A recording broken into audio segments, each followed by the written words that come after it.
आज की इस वीडियो में हम लोग नासा और इसरो के साथ साथ दुनिया की जो भी स्पेस एजेंसियों के प्रमुख मिशन है उनसे जुड़े हुए प्रश्नों को यहाँ पर डिस्कस करेंगे। तो पूरा वीडियो बहुत ही ध्यान से देखिएगा और वीडियो अगर आपको पसंद आता है तो इसे लाइक करने के साथ अपने सारे दोस्तों के साथ में शेयर जरूर करिएगा। इससे पहले के वीडियो अगर आपने नहीं देखे हैं तो ऊपर के आई बटन पर आप पहला प्रश्न है कि नासा और इसरो का एक ज्वाइंट मिशन है, इस मिशन का नाम है निसार। तो आपको ये बताना है कि ये जो मिशन है ये कब लॉन्च किया जाना है। तो ध्यान रखिएगा ये मिशन आपका प्रस्तावित है 2023 में। ऑप्शन हमारा बी हो जाएगा करेक्ट। अब निसार का पूरा नाम क्या है? तो इसका नाम है NASA ISRO synthetic aperture radar. तो ये एक प्रकार की हमारी सैटेलाइट होगी और इसके अंतर्गत हमारी पृथ्वी की सतह पर जो भी परिवर्तन वगैरह हो रहे हैं उनको मेजर करेगा यह सैटेलाइट। तो ध्यान रखिएगा दोनों स्पेस एजेंसी साथ में मिलकर के लॉन्च करेंगी। तो ऑप्शन हमारा सबसे अच्छा और कम झिकझिक में पर्सनल लोन का 12 अगस्त 2021 को इसरो के द्वारा किस रॉकेट की सहायता से GISAT-1 सैटेलाइट को लॉन्च किए जाने का प्रयास किया गया। हालांकि ये फेल्ड हो गया था। तो ध्यान रखिएगा इसमें जो रॉकेट यूज हुआ था उसका नाम है GSLV-F10। क्या नाम है भैया? तो इसका नाम है GSLV-F10। तो ऑप्शन हमारा ए हो जाएगा करेक्ट। ये देख सकते हैं ये हमारे GISAT-1 थी जिसे आप लोग अर्थ ऑब्जर्विंग सैटेलाइट 3 भी कह सकते हैं। तो 12 को इसको लॉन्च किया था इसरो ने, लेकिन कुछ टेक्निकल प्रॉब्लम हो गई तो उसी के कारण ये लॉन्च फेल हो गया। तो फिलहाल के लिए आप ध्यान रखिएगा कि इसमें GSLV-F10 रॉकेट का यूज हुआ था। वीडियो में हम लोग आगे बढ़े उससे पहले मैं आपको ध्यान रखिएगा ये हमारा होगा जुपिटर के लिए यानी कि बृहस्पति के लिए। तो ऑप्शन डी हो जाएगा करेक्ट। अब क्या होगा इस मिशन में? देखिए इस मिशन के अंतर्गत जो आपके अमेरिका की स्पेस एजेंसी है नासा उसके द्वारा एक स्पेस क्राफ्ट को लॉन्च किया जाएगा और जो हमारा वो स्पेस क्राफ्ट होगा वो जाएगा आपके एस्ट्रॉयड बेल्ट में, यानी कि यहाँ पर मंगल होता है फिर आपका बृहस्पति होता है और इसके बीच में आपको मिलती है एस्ट्रॉयड बेल्ट। तो एस्ट्रॉयड बेल्ट में आपको बहुत सारे एस्ट्रॉयड मिलेंगे। इसके अलावा जो बृहस्पति है इसके पास में भी एस्ट्रॉयड मिलेंगे। तो टोटल 8 हमारे ऐसे एस्ट्रॉयड होंगे जिनको यहाँ पर नासा स्टडी करना चाहता है। तो उसी के लिए लूसी मिशन को अभी लॉन्च किया गया है एटलस V5 रॉकेट की सहायता से। तो डी होगा यहाँ पर करेक्ट। चलिए अगला प्रश्न है कि अक्टूबर 2021 में किस देश ने अपने पहले सौर अन्वेषण उपग्रह को लॉन्च किया? तो ध्यान रखिएगा ये जो आपका सूर्य को पढ़ने के लिए एक उपग्रह लॉन्च किया गया है इसे लॉन्च किया है चाइना ने। किसने? चाइना ने लॉन्च किया है। तो ऑप्शन हमारा बी हो जाएगा करेक्ट। चाइना ने इसका नाम रखा है जीहे। तो जो मुख्य रूप से हमारा सन है उसी की स्टडी करेगा यहाँ पर जीहे। तो ऑप्शन आपका बी हो जाएगा करेक्ट। अगर आपसे परीक्षा में ये पूछ लिया जाए कि सूर्य के लिए जो पहला आपका मिशन है वो किसने लॉन्च किया था? तो वो नासा ने लॉन्च किया था 2018 में। उसका नाम है सोलर पार्कर प्रोब। आप सभी को पता होगा कि हमारे देश का जो इसरो है ये भी प्रयास कर रहा है कि सूर्य के लिए एक मिशन को लॉन्च करे और उस मिशन का नाम होगा आदित्य L1। तो ये सारे आपके सूर्य से जुड़े हुए मिशन हैं, इनके बारे में आप लोग याद रखेंगे।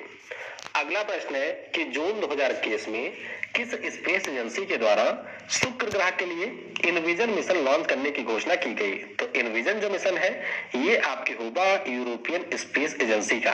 किसका है? यूरोपियन स्पेस एजेंसी का है। नासा के साथ मिल करके ये लोग इसे लॉन्च करेंगे। तो ध्यान रखिएगा ये जो मिशन है नाम इसका है इनविजन और ये है हमारे शुक्र के लिए। तो बी होगा करेक्ट। अगला प्रश्न है कि नासा के द्वारा किस ग्रह के उपग्रह के लिए यूरोपा क्लीपर मिशन को लॉन्च किया जाएगा? तो यूरोपा क्लीपर मिशन की बात करते हैं तो हमारा जो जुपिटर है, जुपिटर का एक मून है, उस मून का नाम है यूरोपा। तो उसी के लिए यूरोपा क्लीपर मिशन लॉन्च किया जाना है। तो डी हो जाएगा करेक्ट। दरअसल ये जो आपका मिशन है ये प्रस्तावित है 2030 तक के लिए और ध्यान रखिएगा कि इस मिशन को लॉन्च किया जाएगा नासा के द्वारा 2024 में। तो ऑप्शन हमारा डी होगा करेक्ट। यानी कि मिशन आपका लॉन्च होगा 24 में और ये जो मिशन है वो यूरोपा तक पहुंचेगा 2030 में। तो सोच सकते हैं कि कितनी डिस्टेंस से ट्रैवल करेगा कि 6 साल की यात्रा के बाद कहीं जाकर के ये पहुंचेगा। तो ऑप्शन हमारा डी होगा करेक्ट। अगला प्रश्न है कि अगस्त 2021 में किस स्पेस एजेंसी के द्वारा यूटेलसैट क्वांटम सैटेलाइट को लॉन्च किया गया। तो ये जो यूटेलसैट क्वांटम सैटेलाइट है, इसको लॉन्च किया है यूरोपियन स्पेस एजेंसी ने। किसने? ईएसए ने लॉन्च किया।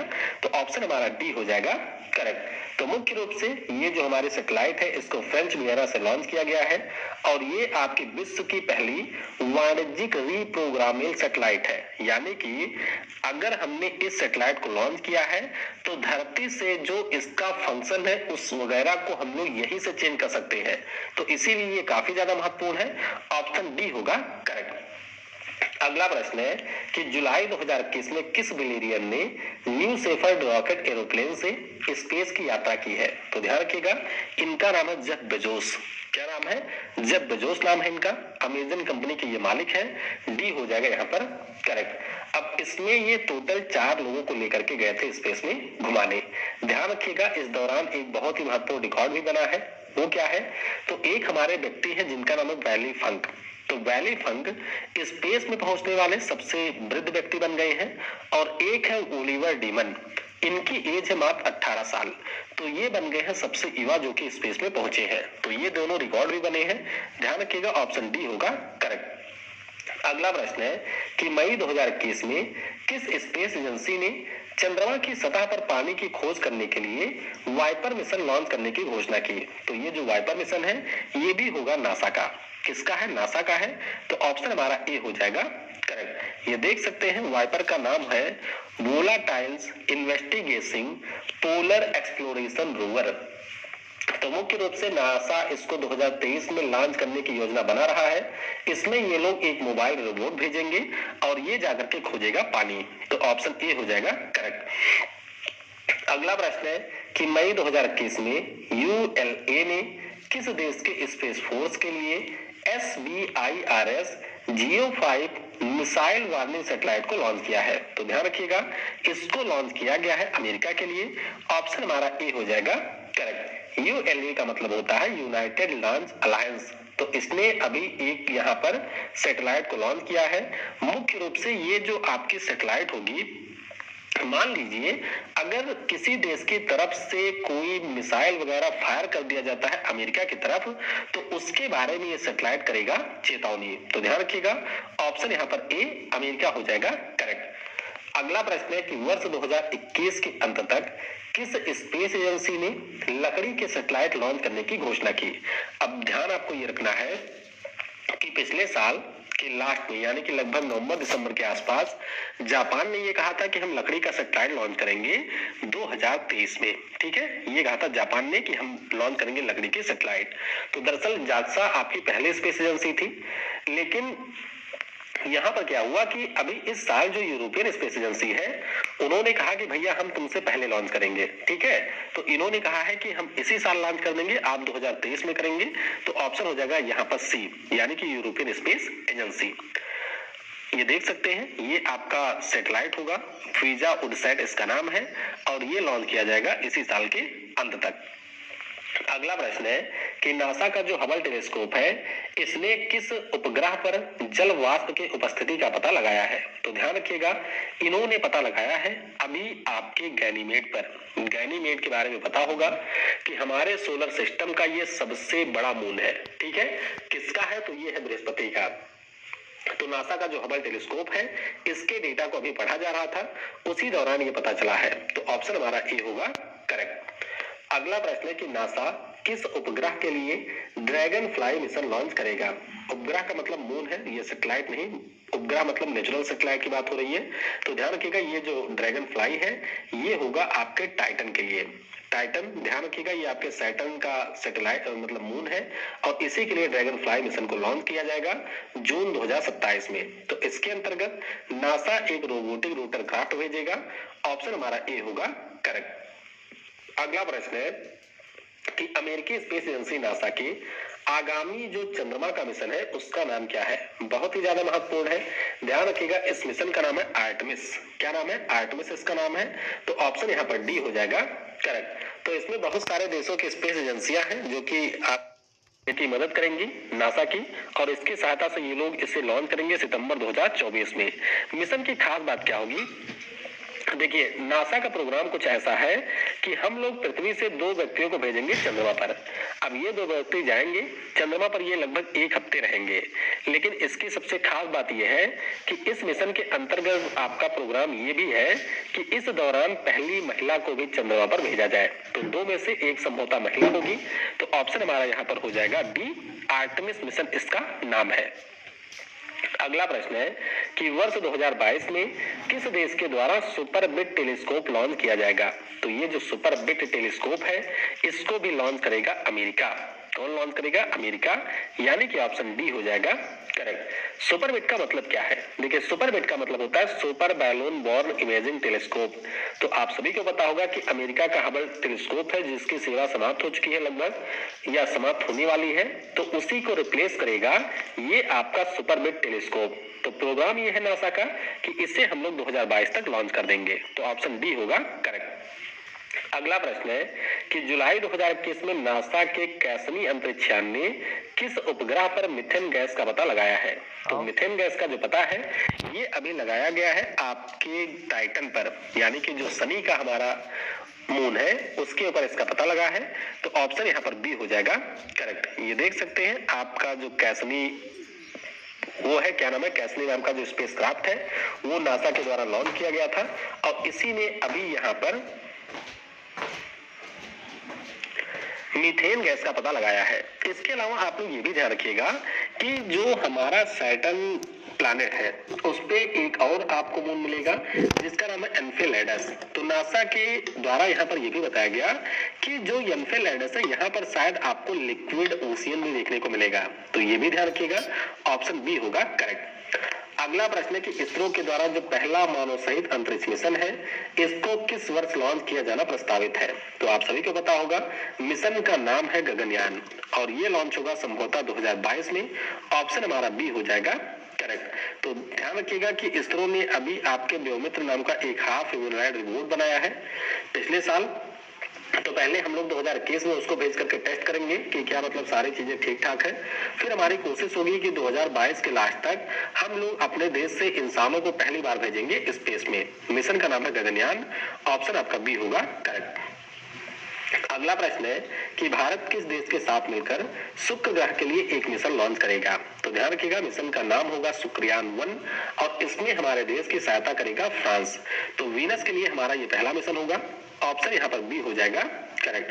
तो जीएसएलवी मार्क 3 का यहाँ सेकंड का यूज होगा और ये आपका प्रस्तावित है दिसंबर 2024 में या फिर आपके 2026 के मध्य में। तो नाम इसका है शुक्रयान। ऑप्शन बी होगा करेक्ट।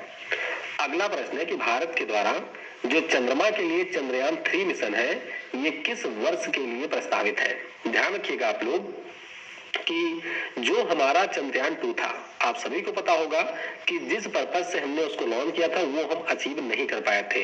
तो चंद्रयान 2 में जो हमारा लैंडर था और रोवर था वो दोनों डिस्ट्रॉय हो गए थे। तो इसीलिए हमने 2022 में ये प्लान बना दिया है कि हम लोग चंद्रयान 3 लॉन्च करेंगे और इसमें एक बार फिर से हम लोग चंद्रमा के ऊपर सॉफ्ट लैंडिंग का प्रयास करेंगे। तो ध्यान रखिएगा ऑप्शन यहाँ पर ए हो जाएगा करेक्ट। अगला प्रश्न है कि किस स्पेस एजेंसी ने एक साथ 143 सैटेलाइट लॉन्च करके इसरो के रिकॉर्ड को तोड़ दिया है। तो ध्यान रखेंगे आप लोग ये जो रिकॉर्ड है इसको तोड़ा है अभी आपके Jeans you can wear to office and after office.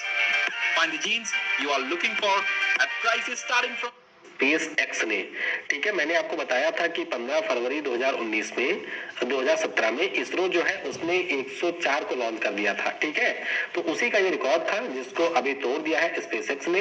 इन्होंने अपने ट्रांसपोर्टर 1 मिशन के अंतर्गत एक साथ 143 सैटेलाइट को लॉन्च कर दिया। तो ऑप्शन ए होगा करेक्ट। अगला प्रश्न है कि जो प्रोजेक्ट लून है ये किस कंपनी की एक महत्वाकांक्षी परियोजना है।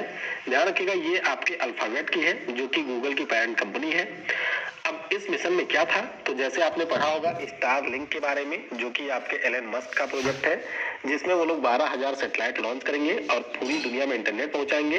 ठीक उसी प्रकार से ये आपके अल्फाबेट का प्रोजेक्ट था जिसमें इनका लक्ष्य ये था कि रूरल और रिमोट एरिया जो है वहां तक हम लोग इंटरनेट कनेक्टिविटी पहुंचाएंगे।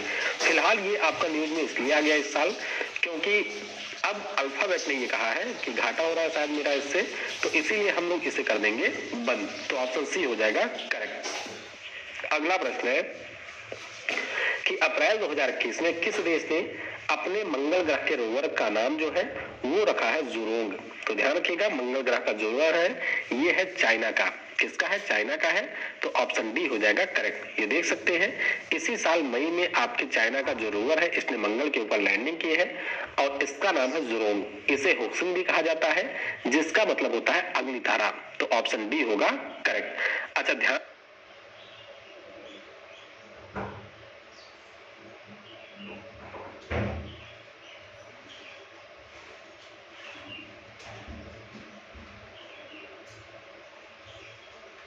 रखिएगा कि जो आपके मंगल के लिए चंद्रमा का मिशन था उसका नाम था यहाँ पर तियानवेन-1। क्या नाम था? तियानवेन-1 नाम था। तो मिशन भी आप लोग ध्यान रखेंगे। अगला प्रश्न है कि अप्रैल 2021 में किस देश के द्वारा नियो 01 नाम से एक रोबोट प्रोटोटाइप लॉन्च किया गया। तो ये जो रोबोट प्रोटोटाइप है इसको लॉन्च किया है यहाँ पर किसने? चाइना ने। किसने लॉन्च किया है? चाइना ने लॉन्च किया है। तो ऑप्शन हमारा बी हो जाएगा करेक्ट। ध्यान रखिएगा कि चाइना ने ये कहा है कि जो भी हमारे पृथ्वी के चारों ओर सैटेलाइट का मलबा वगैरह है इसको मैं करूंगा साफ। ठीक है, तो मलबों को साफ करने के लिए इन्होंने इसके लॉन्च किए जाने की घोषणा की है। ऑप्शन हो जाएगा यहाँ पर ऑप्शन बी यानी कि चाइना। अगला प्रश्न है कि मई 2021 में अमेरिकी स्पेस एजेंसी नासा के प्रशासक का कार्यभार मतलब पदभार किसने ग्रहण किया। तो यहाँ पर नासा के नए जो प्रशासक हैं इनका नाम है बिल नेल्सन। तो ऑप्शन हमारा डी हो जाएगा करेक्ट। ये देख सकते हैं ये है बिल नेल्सन। इससे पहले जिम वेडनस्टीन इसके प्रशासक थे और अब बन गए हैं यहाँ पर बिल नेल्सन। अगला प्रश्न है कि फरवरी 2021 में स्पेस एक्स के किस प्रोटोटाइप रॉकेट में लैंडिंग के दौरान हो गया था विस्फोट। तो ध्यान रखिएगा ये आपका है स्टारशिप SN9। क्या नाम है इसका? स्टारशिप SN9 नाम है। तो ऑप्शन डी होगा यहाँ पर करेक्ट। ये देख सकते हैं कि दरअसल स्पेस एक्स ने अपने यहाँ पर इसको लॉन्च किया था SN9 को और बाद में जब ये लैंड कर रहा था तो उसी समय इसमें कुछ विस्फोट हो जाता है। तो ऑप्शन डी होगा करेक्ट। अगला प्रश्न है कि फरवरी 2021 में इसरो के द्वारा किस रॉकेट की सहायता से अमेजोनिया 1 सैटेलाइट को लॉन्च किया गया। तो ऑलरेडी 2 एग्जाम में इससे प्रश्न पूछा जा चुका है। ध्यान रखिएगा कि जो अमेजोनिया 1 सैटेलाइट है इसमें हमने यूज किया था PSLV-C51 का। किसका? PSLV-C51 का यूज किया था। तो ऑप्शन हमारा यहाँ पर डी हो जाएगा करेक्ट। तो ध्यान रखिएगा इसमें हमने ब्राजील के एक सैटेलाइट को लॉन्च किया जिसका नाम है अमेजोनिया 1 और ये लॉन्च किया गया था इस साल 28 फरवरी को यानी कि राष्ट्रीय विज्ञान दिवस के अवसर पर। तो डी हो जाएगा करेक्ट। अगला प्रश्न है कि 9 फरवरी 2021 को किस देश के होप प्रोब मिशन ने मंगल की कक्षा में प्रवेश किया है। तो होप प्रोब मिशन की बात करते हैं तो ये था आपके UAE का। किसका था? UAE का ये मिशन था। तो ऑप्शन यहाँ पर सी हो जाएगा करेक्ट। ये देख सकते हैं कि पिछले साल इसको लॉन्च किया गया था तो 19 जुलाई के दिन और इसने आपके 9 फरवरी को मार्स की कक्षा में प्रवेश किया है। तो ऑप्शन यहाँ पर सी हो जाएगा करेक्ट। अगला प्रश्न है कि वर्ष 2023 में किस देश ने अपने पहले चंद्रमा मिशन के लॉन्च की घोषणा की है। तो भैया इस देश का नाम है टर्की। क्या नाम है? टर्की का नाम है। तो ऑप्शन बी हो जाएगा करेक्ट।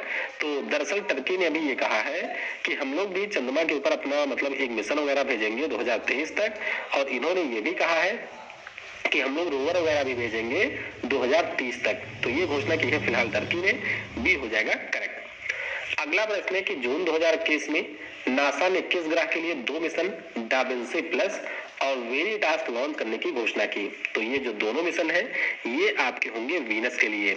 अब ध्यान रखिएगा हम लोग लॉन्च करेंगे शुक्रयान वीनस के लिए ही। जो आपका यूरोपियन स्पेस एजेंसी है वो लॉन्च करेगा इनविजन और अगर हम लोग बात करते हैं डाविंसी प्लस प्लस और वेरिटास की तो ये लॉन्च करेगा नासा। तो ऑप्शन यहाँ पर डी हो जाएगा करेक्ट। ये देख सकते हैं ये आपकी डाविंसी प्लस है जिसका मतलब है deep atmosphere Venus investigation of noble gases chemistry and imaging. यानी कि जो आपके शुक्र का पूरा एनवायरनमेंट है उसमें कौन कौन से गैस वगैरह है इनके बारे में इससे पता लगाया जाएगा। वहीं पर अगर हम लोग वेरिटास की बात करते हैं तो ध्यान रखिएगा जो आपके शुक्र का भूगर्भिक इतिहास रहा है उस इतिहास को यहाँ पर जाकर के ये खंगालेगा। तो 28 से 30 के बीच में इसको लॉन्च किया जाएगा यानी कि 2028 में। तो ध्यान रखिएगा ये दोनों मिशन है नासा के। अगला प्रश्न है कि जून 2021 में किस स्पेस एजेंसी के द्वारा साइबर 2 इंस्ट्रूमेंट लॉन्च किया जाएगा।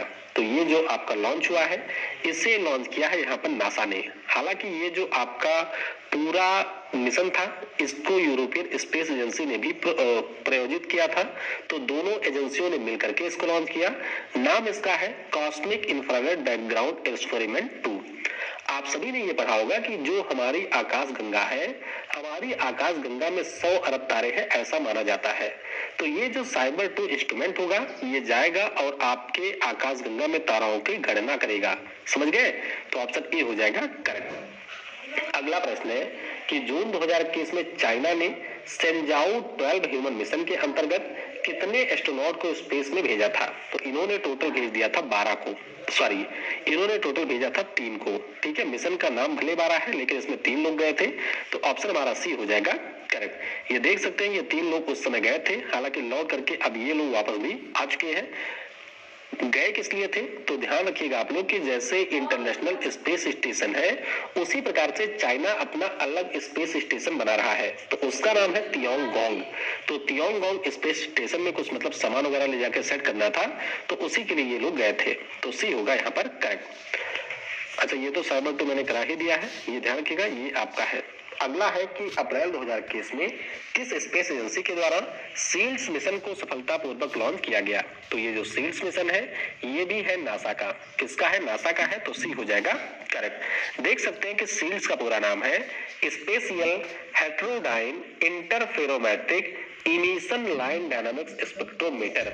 तो ये आपका पूरा मतलब मिशन का नाम है और इसके अंतर्गत जो भी आपके इंटरस्टेलर स्पेस से पार्टिकल या गैसेज वगैरह आती हैं उसको स्टडी करेगा ये मिशन। तो सी हो जाएगा करेक्ट। अगला प्रश्न है कि मई 2021 में किस देश ने कार्गो स्पेसक्राफ्ट तियानजाओ 2 को स्पेस में लॉन्च किया। तो ध्यान रखिएगा ये जो आपका स्पेसक्राफ्ट है इसको लॉन्च किया है चाइना ने। नाम से ही आप समझ सकते हैं किसका होगा, तो ये चाइना का है। तो ऑप्शन ए हो जाएगा यहाँ पर करेक्ट। तो इस प्रकार से जो भी हमारे सबसे महत्वपूर्ण प्रश्न थे उन सारे प्रश्नों को हमने डिस्कस कर लिया है। वीडियो आपको कैसा लगा इसके बारे में आप लोग नीचे कमेंट में बता सकते हैं। आगे और आप